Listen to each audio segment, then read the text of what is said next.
Hello students, so we are doing DAV syllabus SST class 6 chapter 2 representation of the earth question answers, right?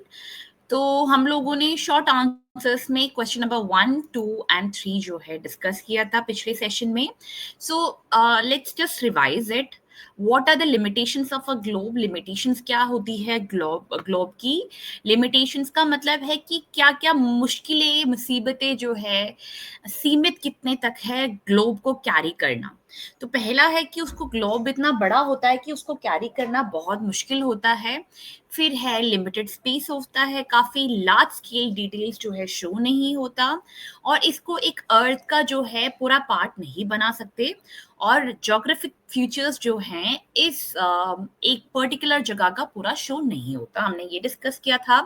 Question number 2, let's revise. What are the advantages of a map?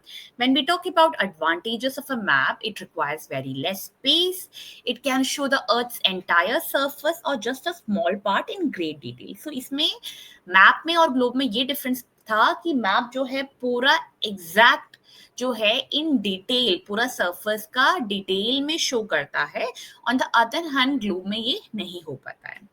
जो map है उसको हम fold करके रख सकते हैं, role कर सकते हैं, या फिर एक बुक के रूप में बाउंड भी करके रख सकते हैं. वहीं पर जो ग्लोब है हम वैसा नहीं कर सकते हैं, राइट? तो उसको कैरी करना मुश्किल हो जाता है. हमने ये डिस्कस किया था. थर्ड क्वेश्चन में हमने ये डिस्कस किया था कि थीमेटिक मैप क्या होता है. थीमेटिक मैप एक ज्योग्राफिक पैटर्न होता है पर्टिकुलर सब्जेक्ट का, जिसका एग्जांपल्स है आपका average rainfall distribution, population density, crop distribution etcetera.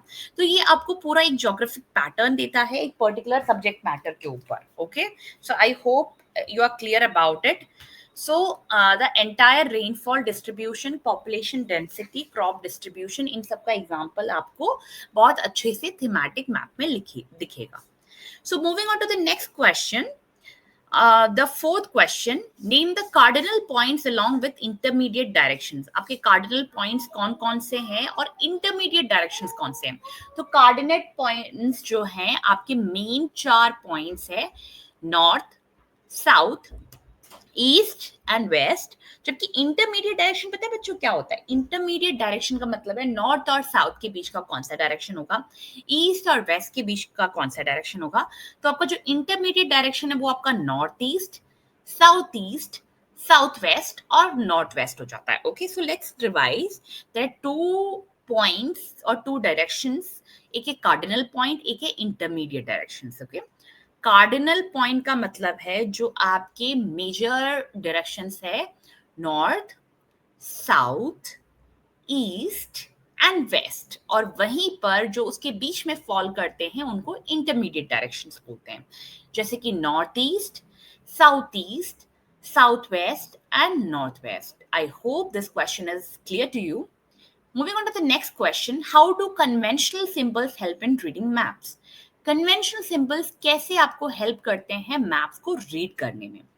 Conventional symbols help in reading maps because with their help we can interpret a map made in any country without knowing the languages of that country.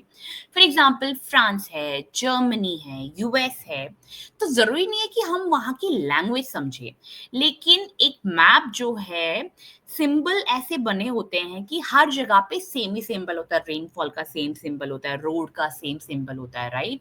Highways का same symbol होता है. तो वो international language ऐसी होती है, तो वो हर जगह उसका सिंबल एक ही जैसा फॉलो होता है इंटरनेशनली. ओके, तो कन्वेंशनल सिंबल जो है आपको रीडिंग में हेल्प करते हैं, मैप रीडिंग में हेल्प करते हैं. कैसे? क्योंकि वहां से इंटरप्रेट होता है कि किसी भी कंट्री का मैप हम रीड कर सकते हैं, चाहे वहां का रोड हो, चाहे वहां का फूड प्लेसेस हो. अगर मैप रीड करना है तो काफी सिंपल या इजी हो जाता है. अभी फॉर एग्जांपल जीपीएस है, जीपीएस के थ्रू हम लोग कहीं पर ट्रैवल करते हैं, राइट?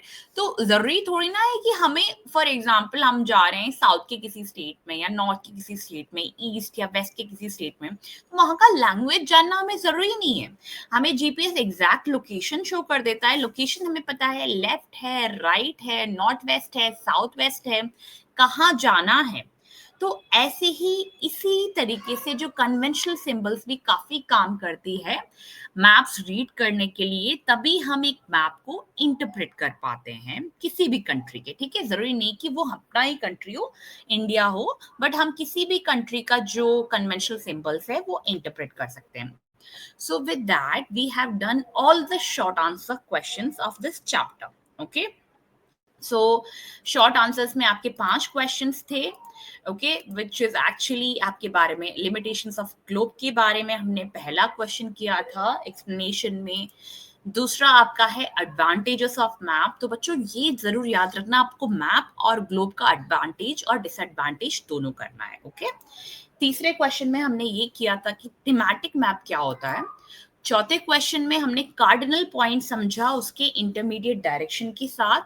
और fifth and the last question में हमने ये समझा कि जो कन्वेंशनल मैप होते हैं, कन्वेंशनल सिंबल्स होते हैं, वो मैप को रीड करने में कैसे हेल्प करते हैं. राइट.